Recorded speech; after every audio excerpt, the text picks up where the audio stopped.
Kisah Mahbub Zunaidi, pendekar pena dari Tanah Abang, yang suka kritik pemerintah dengan humor. Pada era 1960 hingga 1970-an, nama Jahid bin Mahmud sebagai tukang cerita memang sangat tersohor.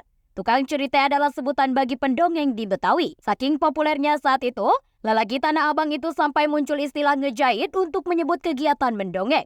Dongeng Jahid memang sangat digemari, lantaran ia berkisah dengan menyenangkan dan kerap ada bumbu-bumbu humornya. Tradisi mendongeng ini menjadi inspirasi bagi Haji Mahbub Junaidi, pria yang juga berasal dari Tanah Abang. Tetapi bukan tukang cerita seperti Jahid, dia seorang jurnalis kawakan. Mahbub terkenal sebagai komunis yang mampu menulis soal politik secara ringan, menyampaikan kritik dengan halus dan riang. Seperti pendongeng, ia memadukan cerita dan humor yang memikat pembaca. Mahbub bukan tipe yang pemikir dan menulis bangunan paradigma secara utuh. Esai-esai menggambarkan bahwa ia percaya pada demokrasi berikut dinamika politiknya. Secara konsisten ia menapik jika pembangunan mesti mengorbankan bagian masyarakat tertentu, terutama lapisan bawah. Mahbub lahir pada 27 Juli 1933. Ayahnya bernama Kiai Haji Muhammad Zunaidi, tokoh NU yang pernah menjadi anggota DPR hasil pemilu 1955.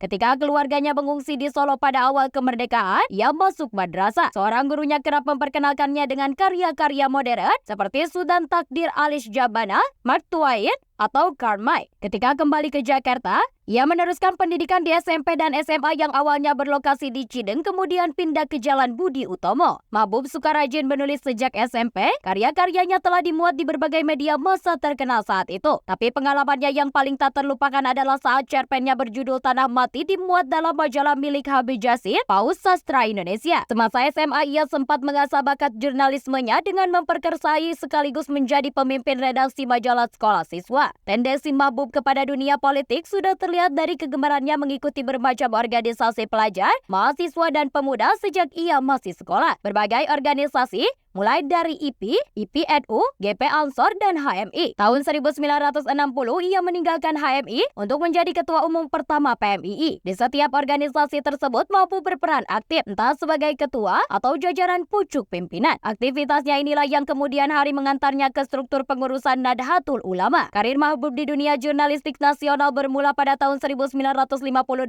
Ketika itu, Kiai Haji Saifuddin Zuhri mengatakan pembangkitan lagi duta masyarakat, peran NU yang sempat bangkrut. Di koran ini, Mahbub mendidik para wartawannya untuk disiplin dalam menulis. Baginya menulis harus sekali jadi. Gagasan mesti selesai di pikiran baru dituliskan. Khotibul Umam yang menjadi sekretaris duta masyarakat di era tersebut menyaksikan bagaimana atasannya ini marah jika melihat wartawan duta masyarakat merobek kertas tulisannya yang tidak jadi. Mahbub sendiri tiap hari menyelesaikan tajuk rencana dalam tempo 1-2 jam. Diceritakan oleh Said Budairi di koran ini, Mahbub mulai berkenalan dengan Soekarno secara pribadi. Ketika itu Presiden pertama RI meminta Kiai Haji Saifuddin Zuhri mengajak Mahbub ke istana. Soekarno tertarik karena Mahbub menulis bahwa kedudukan Pancasila lebih sublim dari Declaration in Independence-nya Amerika Serikat dan disusun Thomas Jefferson atau Manifesto Komunis bikinan Karl Marx dan Frederick Engels. Pertemuan itu rupanya memberi kesan mendalam kepada dua belah pihak. Sebagaimana diceritakan Mahbub dalam esai Jalan Pintas yang pernah dilakukan oleh DPA, Soekarno pernah berniat mengangkat Mahbub sebagai anggota DPA pada tahun 1966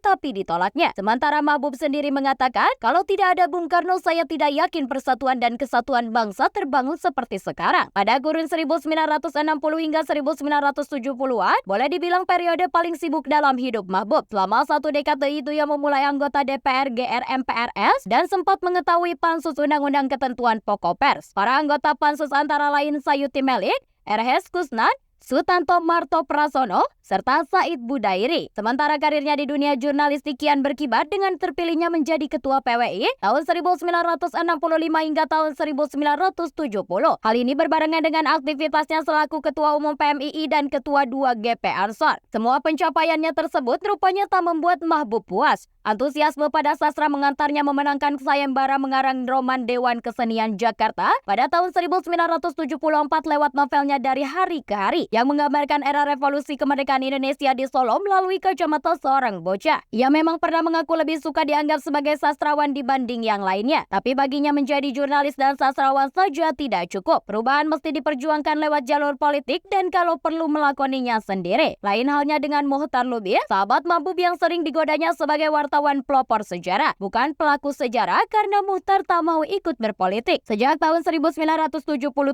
ketika pemilu pertama kali digelar dengan 3 kontestan, Mabuk berasa kondisi Orde Baru mesti berubah. Ia masuk ke kampus-kampus membicarakan suksesi kepemimpinan nasional. Akibatnya ia ditahan hampir setahun di Nirbaya tanpa pengadilan. Karena sakit ia dipindahkan ke RS Gatot Subroto dan sejak itu ia tak pernah benar-benar sehat. Dalam masa tahanan inilah ia menulis novel Angin Musim. Dalam dunia tulis-menulis, Mabuk tetap menyumbangkan pikirannya di berbagai media massa dan secara rutin mengisi kolom asal-usul di salah satu media nasional. Ia juga menerjemahkan beberapa buku, diantaranya 100 tokoh yang paling berpengaruh dalam sejarah, yang selama 2 tahun masa terbitnya mengalami 16 kali cetak ulang. Pada 1 Oktober 1995, ia terbebas dari sakit yang bertahun-tahun dideritanya. Dalam sebuah surat untuk keluarganya, ia berpesan, kebahagiaan itu terletak di dalam hati, bukan pada benda-benda mewah, pada rumah mentereng dan gemerlapan. Hanya kejujuran, kepolosan, dan apa adanya yang bisa memikat hatiku, bukan hal-hal yang berlebihan. Apa yang dikatakan dalam surat tersebut kiranya tak berlebihan. Segala aktivitasnya tak dimanfaatkan untuk mencari kelimpahan materi.